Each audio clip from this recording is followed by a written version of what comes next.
Hai dan salam sejahtera murid-murid 3C. Jadi pada minggu lepas cikgu sudah suruh kamu mencari maklumat tentang sumbang mahram. Okay, dan soalan-soalan yang cikgu telah berikan. Okay, kamu ada banyak masa seminggu untuk mencari. Okay, cikgu berikan masa kamu.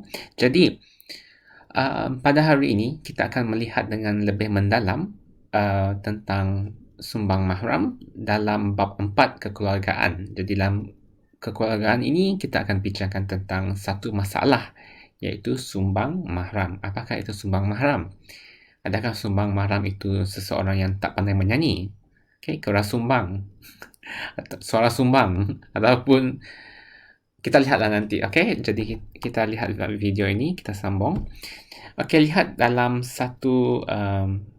dalam gambar ini kita ada satu artikel dari Kota Tinggi Johor. Lelaki pekat berusia 50 tahun dikenakan hukuman penjara 81 tahun dan 8 sebatan oleh Mahkamah Seksyen kerana merogol anak perempuannya berusia 17 tahun. Okay, kenapa dia dihukum?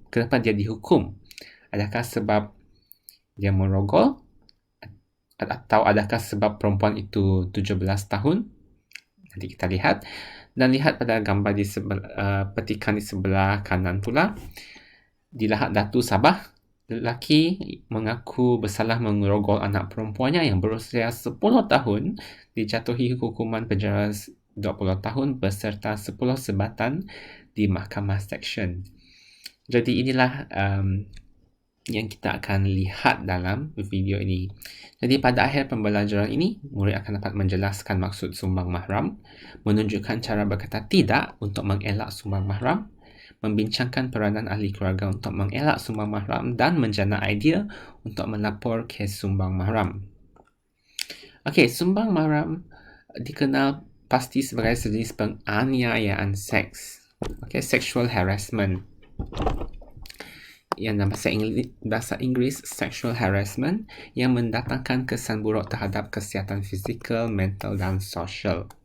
Dan pelakuan sumbang mahram ini melibatkan individu yang mempunyai hubungan keluarga seperti ibu bapa, datuk, anak, adik-beradik, saudara mara, saudara rapat seperti ibu saudara, bapa saudara ataupun sepupu.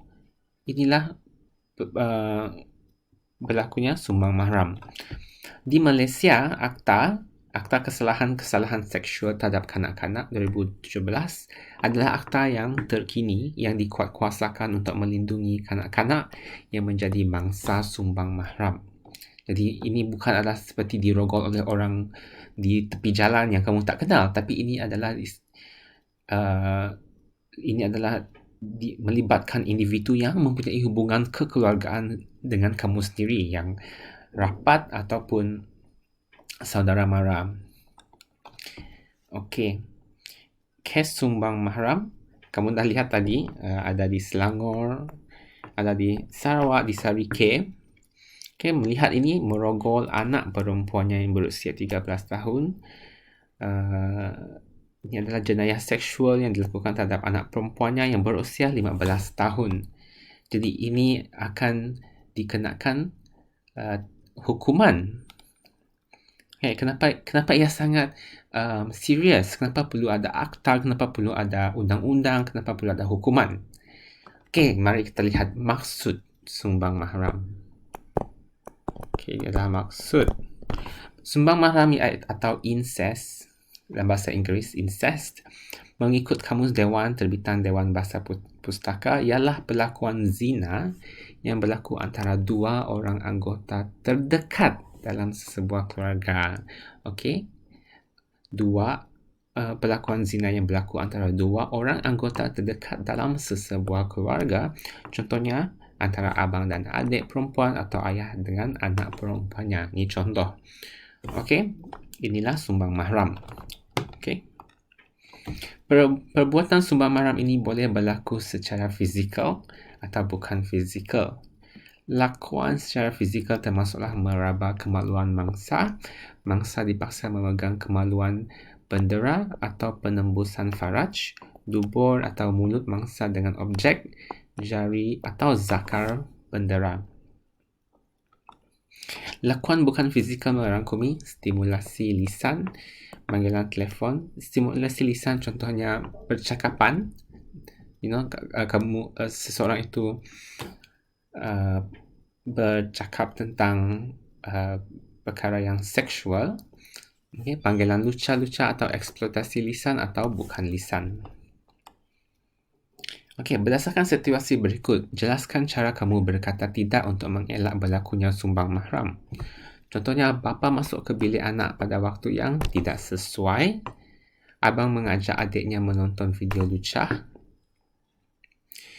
Pakcik melakukan sentuhan di tempat yang tidak sepatutnya. Datuk ingin mandi bersama. Ini tidak boleh. Katakan tidak. Contohnya, waktu kamu nak tidur atau waktu kamu bersalin pakaian, waktu kamu mandi, itulah masa peribadi kamu. Katakan tidak kepada ahli-ahli keluarga kamu yang ingin bersama kamu.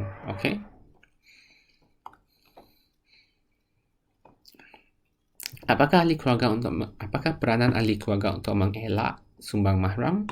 Pendidikan agama, membezakan sentuhan kasih dan nafsu, membaiki status ekonomi, memantau penggunaan media massa, mengasingkan tempat tidur anak yang berlainan jantina, prihatin dan memberi kasih sayang, menentukan batasan perhubungan dan memantau pergaulan. Elak pergaulan bebas.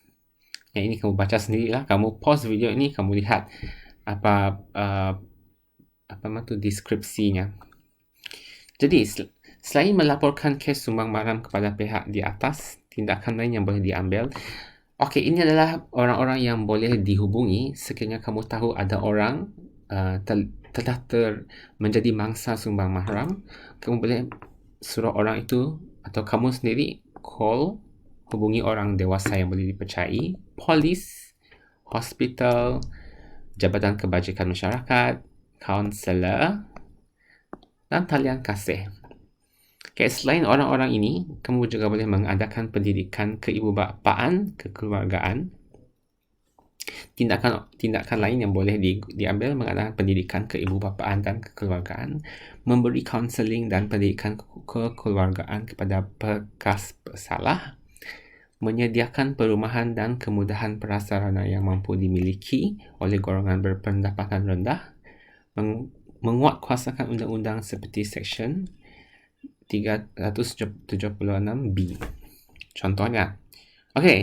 Simple saja, tapi yang memberikan satu mesej yang sangat besar untuk sesebuah keluarga, iaitu adalah batasannya dalam keluarga. Walaupun keluarga itu adalah rapat dengan kita, tetapi ada batasnya untuk mengelakkan menjadi mangsa sumbang mahram. Jadi ringkasannya, kamu telah menjelaskan, kamu tahu maksud sumbang mahram, kamu menunjukkan cara berkata tidak untuk mengelakkan sumbang mahram, membincangkan peranan ahli keluarga untuk mengelak sumbang mahram, dan menjaga idea untuk melaporkan kes sumbang mahram kepada siapakah yang kamu akan laporkan keadaan ini. Itu saja my murid. Terima kasih.